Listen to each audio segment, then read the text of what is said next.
Entonces, el día de hoy vamos a hablar de las infecciones del sistema nervioso central. Mi nombre es María Paula Peñuela, interna de 13º semestre. Entonces, primero vamos a hablar de los objetivos de esta charla, un poco de anatomía, luego vamos a hablar de meningitis, encefalitis, meningoencefalitis y los abscesos cerebrales. Entonces, nuestros objetivos es identificar los microorganismos más comunes en las infecciones del sistema nervioso central, conocer la fisiopatología de estas enfermedades y cómo se producen estas infecciones para llegar hasta el sistema nervioso central y pues reconocer dichas manifestaciones clínicas.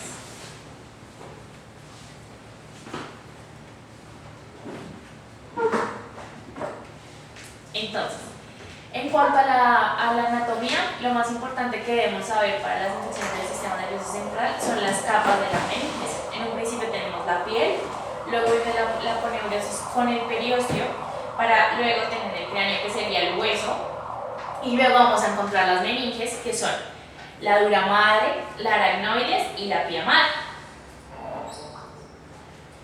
Entonces, ya hablando de lleno en cuanto a las infecciones, la primera que vamos a describir es la meningitis. Se define como una inflamación aguda de las meninges con un aumento de los leucocitos en el líquido cefalorraquídeo de más de 5 leucocitos por milímetro cúbico. Sus etiologías, la principal es la bacteriana, que se puede dar por el Streptococcus pneumoniae, por la Neisseria meningitis, por la Listeria monocytogenes por el Haemophilus influenzae.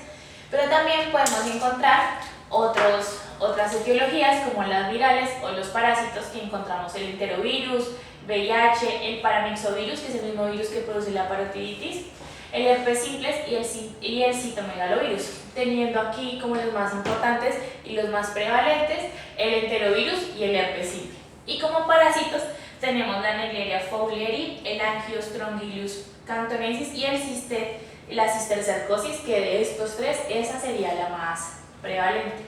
Eso en cuanto a las etiologías agudas. Pero también podemos encontrar etiologías subagudas y crónicas, donde la más importante va a ser la de micobacterias, que vamos a encontrar la Mycobacterium tuberculosis, los hongos, que vamos a encontrar el Cryptococcus neoformans, la cándida y el coccidioides, y en cuanto a las espiroquetas vamos a tener el Treponema pallidum y la Borrelia burgdorferi. Entonces, en cuanto a fisiopatología, vamos a tener que los microorganismos van a entrar por vía oral o por vía nasal. Estos van a migrar a sangre. Entonces, ¿cómo van a migrar a sangre? Tienen dos vías. La primera es por vacuolas, por medio de las células epiteliales de la nasofaringe, que es un epitelio cilíndrico, y la segunda es creando separaciones entre ellas para así poder llegar al vaso sanguíneo, y van a producir una inhibición de la fagocitosis y van a disminuir la activación del complemento.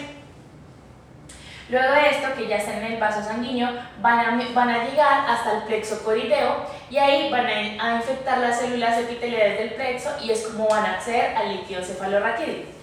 Ya luego de esto van a empezar una liberación de los componentes bacterianos, como la pared celular y pues todas sus características, que son particulares de cada una, y esto va a crear que en el endotelio microvascular haya un aumento de la permeabilidad.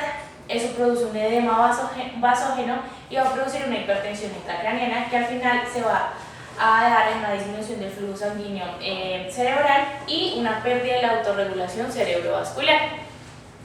Por otro lado, tenemos que estas bacterias van a crear un aumento de los macrófagos, neutrófilos y otras células del sistema nervioso central, que va a producir un aumento de las citoquinas, que lleva a un aumento de la inflamación, y eso va a hacer que haya un aumento de la resistencia a la salida del líquido cefalorraquídeo, produzca un edema intersticial, y pues esto también me aumenta la hipertensión intracraniana. Y a su vez también se puede producir un edema citotóxico, que también me va a llevar a un aumento de la hipertensión intracraniana. En cuanto a las manifestaciones clínicas, tenemos la triada clásica, que se presenta en 21 al 63% de los casos, hablando cuando se presentan las tres al tiempo. ¿Cuál es la triada clásica? Fiebre, trastornos de la conciencia y rigidez nucal. Pero cuando tenemos, es poco específico que se presente la triada, pero es poco sensible que se presente la triada, pero cuando se presenta es muy específico. Pero cuando tenemos estos Síntomas aislados, la fiebre se presenta hasta en un 90% de los casos. En cuanto a la cefalea, se presenta en un 50% de los casos. Las náuseas y el vómito, teniendo en cuenta que sería el vómito en proyectil, tenemos un 30% de los casos. Y la fotofobia, de un 8 a un 26% de los casos. En cuanto a encefalitis, tenemos que su etiología, la principal va a ser por un herpes simple, le encanta depositarse en el lóbulo temporal, y los síntomas que se van a presentar cuando viene la infección por el herpes simple son cambios de la personalidad, alteraciones cognitivas y disminución de la conciencia. Otros microorganismos importantes son el arbovirus, que los vamos a encontrar, pues en Colombia no tenemos estaciones, pero en los países donde se tienen estaciones es muy común que el arbovirus se presente durante el verano o el otoño. Tenemos la Listeria monocytogenes, la rickettsia, pero también tenemos un virus muy importante que es el enterovirus. En cuanto a la fisiopatología, pues tenemos que el contagio se puede dar persona a persona, mosquitos personas o artrópodos personas. ¿Cómo va a entrar? Entonces el microorganismo va a entrar vía oral o nasal y se va a diseminar de forma nerviosa, linfática o por los vasos sanguíneos. Luego de esto el macrófago va a fagocitar el microorganismo y lo va a llevar al músculo, al tejido conectivo y al retículo endotelial, para así aumentar la viremia y además de esto inactivar los cuerpos, y así logra, cuando ya está aumentada la viremia, llegar al sistema nervioso central.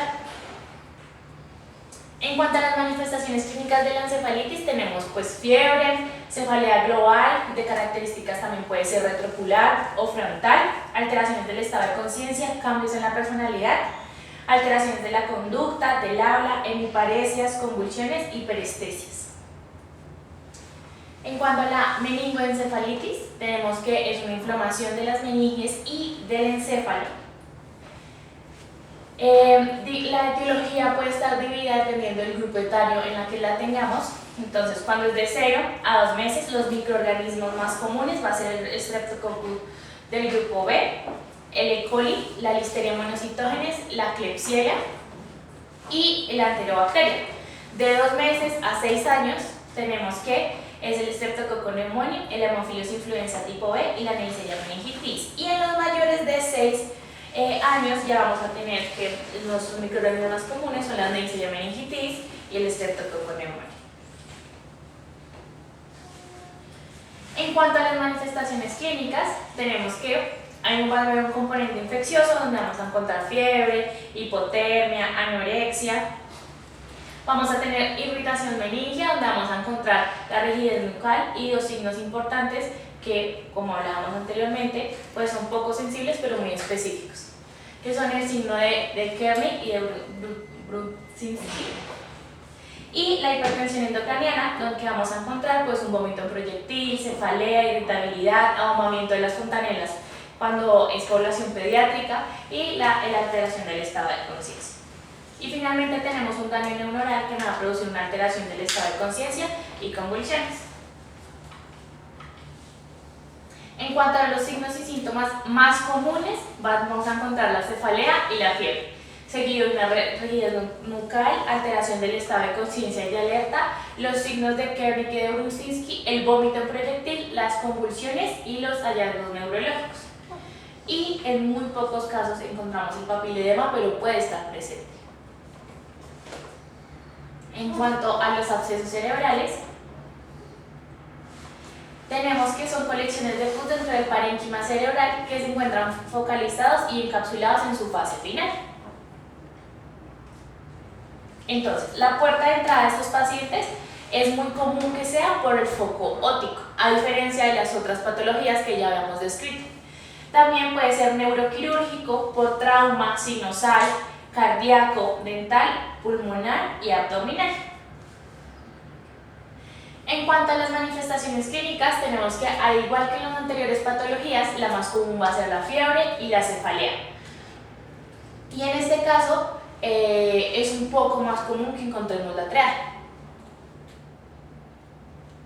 En cuanto a la localización, entonces es más común encontrarla a nivel del lóbulo temporal y en segunda instancia a nivel frontal.